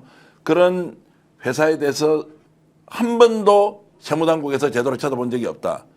두 번째, 1년에 1,500에서 2,000억 정도를 윤용호의 손을 거쳐서 세계 선교를 위해서 썼던 돈에 대해서도 한 번도 터치한 적이 없다. 통일교의 불법 사실을 밝히라는 것은 통일교 내부의 지금 신자들이나 통일교에서 이미 비판적 시각을 가지고는 외부에 나와 있는 부정부패를 추방해야 된다는 사람이나 통일교에 불법이 있어서는 안 된다라는 것은 공통된 의견이에요. 그것은 오늘도 기자회견을 통해서 통일교 협회장이 밝혔지 않습니까? 그는 뭐 윤용호 개인의 일탈이다 하면서 우리 사과합니다라고 했는데 진짜 중요한 것은 종교 집단이 일으켰던 불법 사실에 대해서는 반드시 수사기관에서 밝혀야 한다. 우리 눈에는 정치인이 얼마 받았냐 안 받았냐라고 하는 것이 더 중요해 보이지만 본질적으로는 종교 집단이 사적 이익을 추구하고 거기에 소속되어 있는 소위 말하는 간부들이 수십억, 수백억, 수천억을 횡령했다는 이야기도 있으니까 이거 그대로 놔둬서는 되겠느냐. 그러면 통일교는 교리의 정통성 때문에 싸우느냐. 아니다. 돈 때문에 싸우느냐. 제가 보기에는 돈 때문에 싸우는데 겉으로는 정통성 논쟁이라고 하지만 이 많은 10조에서 20조 정도 되는 자산의 결국 소유권을 놓고 싸우는 것이니까 이게 종교 단체로서 도저히 우리 사회에서 용납할 가치가 없다고 하면 해산을 시키고 국고로 기소하든 아니면 그 정관도 있습니다. 통일교 정관은 어떻게 되어 있냐. 해산의 경우에는 국가로 기소하거나 공익재단으로 주도록 정관에 명시가 되어 있습니다. 이것도 저는 정부 당국에서 한번 봐야 한다. 그 정관을 제가 봤거든요. 그러면 해산 사유가 되느냐 안 돼. 정치권에 개입해가지고 정교분리다 아니다 라고 하는 것. 왜 지금 이 시점에 윤용호가 갑자기 나와서 진술을 바꾸느냐. 해산 사유가 더 중첩될 거 아닙니까? 이거 백도해야 된다 생각을 할 수 있기 때문에 저는 무엇보다도 국가수사본부에서 이거 이번에 대한민국을 근본적으로 바꾼다라는 생각으로 수사에 집중해 줬으면 좋겠습니다. 네, 알겠습니다. 야, 오늘 정말 들어온 지식이 너무 많아가지고 머리가 너무 어지러운데 여러분들께서는 계속해서 우리 방송을 돌려보시면서 주말 동안에 좀 확인하시면 좋을 것 같고요. 네, 여러분들께 저희 스픽스와 더 착한 보험 파트너스가 자신있게 준비한 플랜을 제공해 드리겠습니다. 자동차 보험과 운전자 보험 최저가, 최적의 상품으로 안내해 드리는 스픽스가 추천하고 있는 보험 플랜인데요.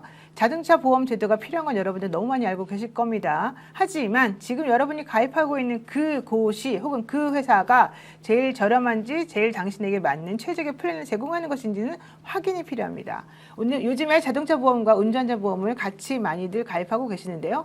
나는 운전자 보험 가입했으니까 문제없다고 생각하시면 안 됩니다. 왜냐하면 갈수록 강화되고 매번 제도와 법이 바뀌기 때문이죠.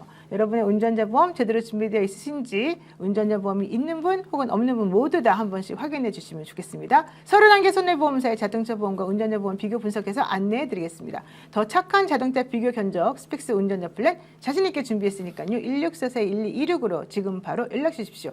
1644-1226입니다. 그리고 정말 중요한 정보를 하나 알려드리겠습니다. 이제 얼마 안 있으면 크리스마스도 다가오고요. 얼마 안 있으면 연시입니다. 화면에 보시는 것처럼 스픽스와 프렌치 페이퍼라고 하는 경북 울진에 있는 이 업소, 그러니까 업체죠. 이 숙박업소. 예. 해돋이 2박 3일 패키지를 만들었습니다. 바로 이 프렌치 페이퍼의 사장님께서 우리 스픽스의 애청자라고 하시는데 와 화면 너무 예쁩니다. 너무 정말 전경이 너무너무 좋습니다. 너무 예쁘지 않습니까? 와, 정말 멋진데요. 동해안 해돋이 2박 3일 패키지를 12월 30일부터 1월 1일까지 여러분들에게 제공해 드리겠습니다. 예약 문의는 010-5550-7219 010-5550-7219이고요. 전 객실이 오션부입니다. 총 22개의 객실이 있고요. 원룸형, 복층형, 풀빌라, 원룸형, 풀빌라, 복층형 다 있습니다. 2박 3일 기간 동안의 가격이 원룸형은 4인 기준으로 60만 원, 복층형은 70만 원, 풀빌라 원룸형은 4인 기준으로 80만 원, 풀빌라 복층형은 6인 기준으로 90만 원입니다. 와, 저도 이번 연말에는 꼭 여기를 한번 저희 식구들과 같이 가보고 싶은데요. 풀빌라 복층형이 6인 기준으로 가격이 2박 3일 동안 90만 원이다? 이렇게 싼 게 있을 수가 없습니다. 왜? 12월 30일부터 1월 1일까지만 완전 대목인 기간이지 않습니까? 한번 여기 연락해서 꼭 가보십시오. 010-5550-7219입니다. 패키지에 포함 혜택이 있습니다. 아메리카노 2잔 무료로 드리고요. 조식도 제공해 드리고요. 1월 1일 해돋이 시간에는 따뜻한 어묵도 제공해 드리고요. 특별 제휴 식사 혜택도 있습니다. 후포항의 대게 앤 쿠기라고 하는 그런 그 식당인 것 같은데요. 프렌치 페이퍼 투숙 고객 전용 서비스를 제공해 드립니다. 홍게 2인 세트 10만 원, 여기에 홍게 라면이나 물회 종류 중에서 하나를 서비스로 드리고요. 대게 2인 세트는 16만 원인데 버터구이 하나, 그리고 대게찜 하나, 다리회 2피스를 같이 드립니다. 그리고 물회나 홍게라면도 서비스 드린답니다.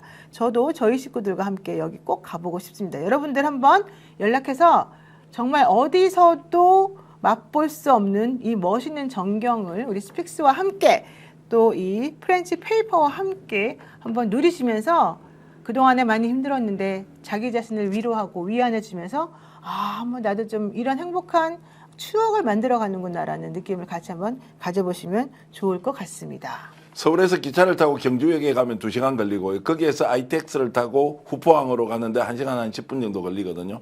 자동차로도 한 4시간. 그리고 서울에서 KTX를 타고 가면 그렇게 가면서 이제 동해안 풍경을 볼 수 있다 이런 말씀 드리고요. 짱가장님이 예. 울진은 바가지가 없습니다. 이렇게 말씀해 주셨어요. 예. 여기가 지금 경북 울진이네요. 예. 알겠습니다. 왜요? 아니요, 이제 뭐 워낙 그 열렬한 팬인데 올 연말에 그냥 여기요, 뭐 여기 어때 이런데 올려놓으면 다 팔린대요. 근데 스픽스 구독자들을 위해서 한번 판매를 해보고 싶다 해서 할인도 평소 가격 연말 연시 가격으로 그래서 할인된 가격이군요. 30% 정도 할인을 해서 아예 한번 모셔보겠다. 그래서 오시면 정말 잘해주겠다라고 이제 본인이 저한테 영상도 짧게 찍어서 보내줬는데 그거 잠깐만 볼까요? 한 네, 한번 8줄짜리 보여주세요. 되는데. 네. 준비가 안 되어 된다고요? 있죠? 네, 저희가 다음 주에 틀어드리도록 하겠습니다. 여러분들 프렌치 페이퍼, 스픽스와 프렌치 페이퍼가 합작해서 여러분들에게 일반 가격보다 30% 할인된 가격으로 이 패키지를 제공하고 있으니까 근데 아까 전경만 봐도 너무 멋집니다. 건물은 진짜 예쁘게 잘 만들어 놓은 거예요. 연말에 야. 사실 예약하기도 힘든데. 그러니까 예약이 예약하기 지금 너무 안 됩니다. 힘든데 안 되는데. 여러분들 꼭 스픽스 팬이라고 하시면서 010-5550-7219 7219로 전화하셔가지고 하면 될 것 같고요. 22개밖에 없습니다. 객실이. 빨리 전화하셔가지고 이 선착순으로 여기 한번 가보셔야 될 것 같습니다. 야, 진짜 방송 그만두고 저도 뛰어가고 싶은데 이때 방송이 어떻게 될지 몰라가지고 제가 지금 확답은 못 드리겠습니다만 저희도 한번 식구들과 함께 가보도록 하겠습니다. 오늘 많은 분들께서 또 저희 방송 시청해 주셔서 감사드리고요. 저보고 너무 변호사님 오늘 예뻐요 이렇게 말씀하시는 분들 계시는데 네 맞습니다. 저도 미용실 다녀오면 예쁘다는 거. 네 모두 오늘 또 이번 주까지 행복한 그리고 또 정말 화나는 그리고 정말 깨어있는 이 브레인으로서 행동하시느라고 너무 고생 많으셨습니다. 우리 이번 주에 조금 쉬고 좀 힐링하시면서 또 12월 마무리까지 좀 잘하면 좋겠습니다. 네 오늘 뭐 더 추가로 하고 싶으신 말씀들 없으시죠? 오늘 전 너무 많은 정보가 머리에 들어가서 지금 머리가 지끈지끈합니다 지금. 그렇습니다. 방송을 참 하는데 김도 기자 잘한다 이런 생각이 첫 번째 들었고요. 너무 잘하셨습니다. 두 번째 정계환도 좀 한다. 이 복잡한 사안을 짧은 시간에 정리해서 설명하고 한다는 게 그래서 시청자 여러분들께 최선을 다해서 노희 변호사 김정욱 박사님 그리고 김도 기자가 함께하고 있다는 거 잊지 마시고 스픽스 늘 그러듯이 응원 격려 많이 부탁드리겠습니다. 네, 여러분들 스픽스 애청자 여러분이 최고입니다. 정말 이 최고의 시청자들과 함께 또 대한민국의 한 역사를 만들어가고 있다는 것에 자부심을 느끼게 됩니다. 여러분들 일주일 동안 너무 수고 많으셨고요. 저희는 또 다음 주에 뵙겠습니다. 고맙습니다. 고맙습니다. 맞습니다.